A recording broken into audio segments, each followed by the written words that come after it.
Bonjour, Ciel Mon Info, c'est l'occasion de se pencher sur l'actualité des chrétiens d'ici et d'ailleurs. Aujourd'hui, nous recevons un écrivain qui vient de publier une biographie autour du fameux pasteur Maurice Rey. Joël Raymond, bonjour. Bonjour. Alors, vous venez de publier ce livre, Maurice Rey, un apôtre en Pays de Vaud. Pourquoi est-ce que vous publiez un tel ouvrage ? Alors, je pense que c'était un manque à combler. Maurice Rey a marqué cette terre. Il a beaucoup écrit lui-même, mais jamais il n'a été écrit de livre sur ce qu'était sa vie, sa biographie. Alors je pense que ça comble un manque, et puis avec un bon timing, dans le sens où ça fait maintenant 10 ans, 11 ans qu'il est décédé, et la génération de ceux qui l'ont connu a maintenant 50, 60 ans, donc le timing est bon. Je dois ajouter que ce n'est pas mon idée, ça a été une commande, donc on m'a sollicité pour écrire ce livre. Ce qu'il faut dire, c'est que vous avez un lien particulier avec Maurice Rey. Alors vous le dites tout de suite dans l'interview, c'est vrai, je suis l'un des 16 petits-enfants de Maurice Rey. Donc pour moi, ça a été un mandat plutôt inhabituel, puisque c'est quelqu'un que j'ai connu aussi de l'intérieur, je dirais. J'ai été très proche de lui au début de ma vingtaine, alors que moi, je devenais adulte, je forgeais une partie de mes convictions, de mes valeurs. Donc c'est un mandat qui m'a, je dirais, engagé plus qu'un autre. Et concrètement, qu'est-ce qui vous reste de cette personnalité assez tonitruante, marquante d'un Maurice Rey qui fut votre grand-père ?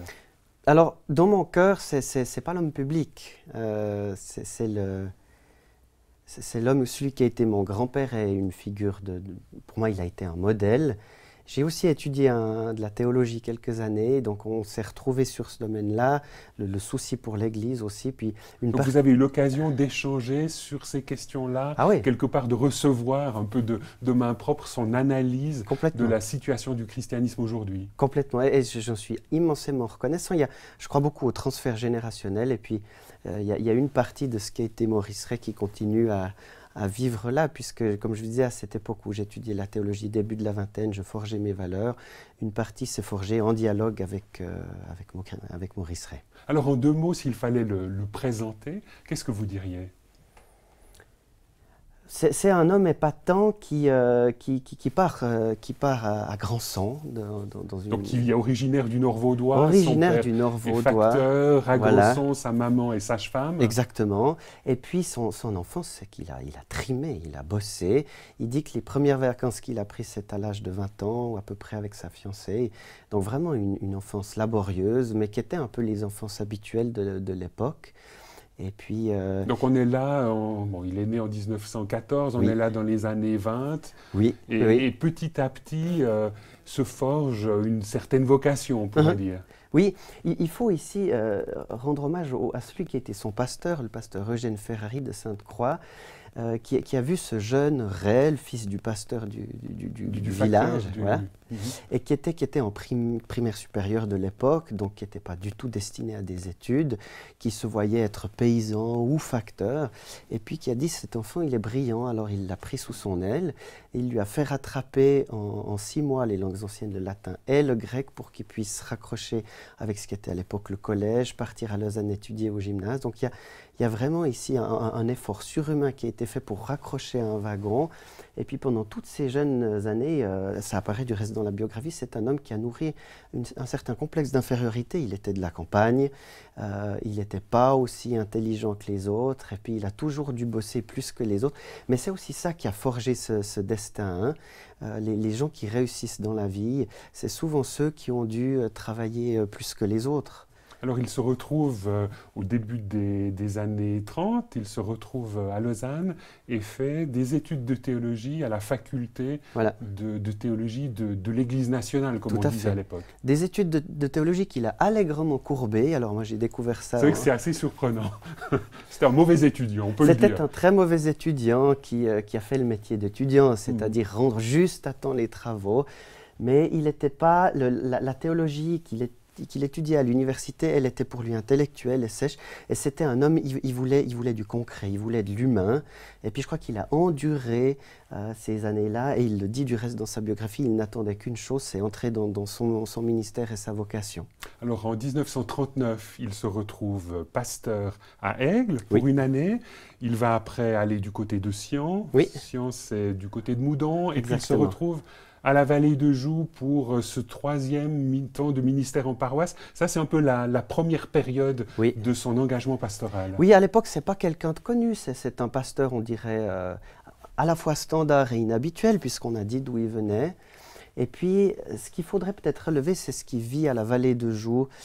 Il quitte Sian, dans la Broye, un peu déçu. Il a essayé d'amener un peu une réforme, de partager à ses hiérarchies ce qu'il trouvait qui n'allait pas dans l'Église. Et puis, il espère, en arrivant à la Vallée de Joux, vivre un nouveau printemps qui n'arrive pas. Et puis, il est à ce moment-là dans son ministère sur un constat d'échec intérieur, personnel, parce que ce qu'il prêche, il ne le vit pas. Il imagine une église vivante, etc., qu'il n'a pas. Et puis ça l'amène à se confier à un collègue en lui disant « Qu'est-ce que je dois faire ?» Et ce collègue lui dit « Mais c'est beaucoup plus simple que ce que tu crois. Maurice, il ne lui parle pas de sociologie, etc. Il lui dit « Tu dois te convertir, tu dois vivre une nouvelle naissance. » Et là, c'est vraiment l'un des moments charnières de la vie de Maurice Rey. Il, comme on dit en langage évangélique, en langage biblique, il vit un peu l'expérience que Jésus invite Nicodème à vivre dans l'évangile de Jean. Oui, alors il le vit de manière assez forte. Il est à Vaux-Marcus, au-dessus du lac de Neuchâtel, et puis il fuit en forêt. Et c'est un moment, on imagine, d'intense émotion, parce qu'il sait que c'est un tournant de sa vie, et puis il prie il aimerait recevoir cette nouvelle naissance, c'est-à-dire faire une expérience personnelle de Dieu. Et c'est là, on entre dans du domaine de l'intime, de l'inexplicable. Il la vit, il reçoit Dieu. C'est décrit dans le livre. Et ça change vraiment du tout au tout de son ministère pastoral. Alors, très rapidement, son ministère, il prend une dimension totalement différente, effectivement, suite à cette expérience vécue à Vaux-Marcus, qui décrit comme une nouvelle naissance et comme un baptême dans l'esprit. Et il devient une sorte de figure un peu extra-paroissiale au niveau de l'Église réformée, de l'Église nationale de l'époque, puisqu'il s'implique dans ce qu'on pourrait appeler des semaines d'évangélisation impliquées dans des paroisses. Oui, alors les semaines paroissiales que nos jeunes auditeurs ne connaissent pas, moi j'ai aussi découvert ça, mais ça a été, semble-t-il, un peu l'âge d'or des paroisses réformées de ce canton dans les années 50. Alors c'était très paroissial, c'est-à-dire qu'ils étaient une équipe de 3 pasteurs, ils arrivaient dans une paroisse et ils faisaient toutes sortes d'activités, on dirait inhabituelles.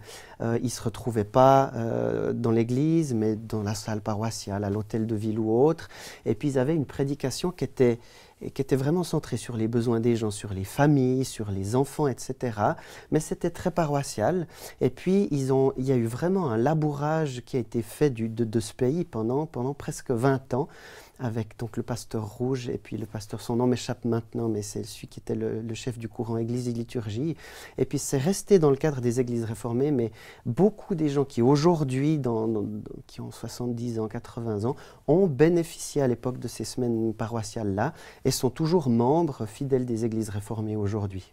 Alors, le deuxième moment assez fort de la biographie de Maurice Rey, c'est le moment où il est nommé à la tête de la Ligue pour la lecture de la Bible. Ça, c'est autour de la fin des années 50, début des années 60 ? Voilà, on est même au début des années 50. À l'époque, c'est une nomination, ou en tout cas une transition qui a beaucoup surpris, parce que la Ligue pour la lecture de la Bible, elle était clairement connotée du côté évangélique. Et puis donc là, plutôt institutionnel des assemblées, comme vous dites dans votre livre. Tout à fait, oui. Et puis qu'un pasteur réformé rejoigne, c'était un peu un transfert ou un transfuge, mais je crois que ça a permis, enfin on le sait maintenant, mais ça a permis d'établir des ponts, de décloisonner les assemblées évangéliques de l'époque, et puis l'officialité du pasteur réformé qui portait a fait que ce ministère de la lecture de la Bible a pu vraiment être accueilli dans un nombre incalculable de paroisses. Oui, il a et les commencé renouveler. Vraiment à rayonner sur l'intégralité de la Suisse romande. Tout à fait. Et au-delà. Au-delà même, effectivement. Oui, oui. Il a eu la possibilité d'une certaine consécration en tenant une petite émission sur les ondes de Radio Lausanne de l'époque. Exactement, la ligne de cœur, dont la ligne de cœur, c'était le courrier du cœur à l'époque. Voilà, c'est un peu le prédécesseur de ce qu'aujourd'hui Jean-Marc Voilà. Richard anime, Ouais. et qui s'intitule justement La ligne de cœur. Mais ça montre aussi une époque aujourd'hui révolue où finalement c'était ce qu'on appellerait aujourd'hui du conseil.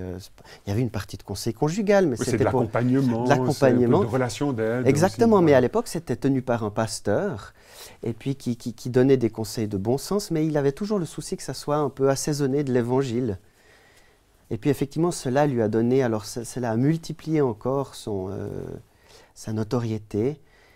Et puis, vous ne l'avez peut-être pas dit, mais on peut l'ajouter qu'à cette époque-là, c'est aussi l'époque où Billy Graham vient en Suisse romande, où il y a des campagnes d'évangélisation avec des milliers de personnes qui écoutent l'évangile. Et c'est vraiment une époque révolue. Mais Et là, Maurice Ray est très impliqué dans cette dynamique-là. Il est au départ un peu sceptique à l'endroit de Billy Graham, mais il s'implique et il devient quelque part un peu une sorte de successeur, si on peut risquer le terme, de Billy Graham au niveau de l'évangélisation, de l'annonce de l'évangile en Suisse romande. En 55-56, c'est Billy Graham qui prêche à Genève. Et puis, sur cette lancée, il réplique ses campagnes. Et puis, Thomas Roberts et Maurice Ray succèdent. Moi, c'est une des choses qui m'ont marqué, c'est ces 18 soirs de suite à Beaulieu-Lausanne. Je crois que c'est en 58. 3000 personnes par soirée qui viennent écouter l'Évangile. Et voilà, c'était vraiment un peu l'âge d'or de l'évangélisation en Suisse romande. Et puis alors avec tout le soutien des réformés, puisque ces soirées à Beaulieu étaient présidées par, je crois, le pasteur Bernardin, qui était enfin, il avait une fonction officielle s'il n'était pas le président du synode de cette époque. Alors en 1979-79, Maurice Ray prend sa retraite. Oui. Et là, dans votre livre, vous envisagez ou vous décrivez une nouvelle période, celle où Maurice Ray se révèle un formateur assez exceptionnel. Mmh. C'est la période qui me tient le plus à cœur, puisque à ce moment-là, j'étais en vie, je le connaissais. Et puis, il a pris une dimension... il se définissait comme retraité non pratiquant. Alors, il a développé une activité assez exceptionnelle,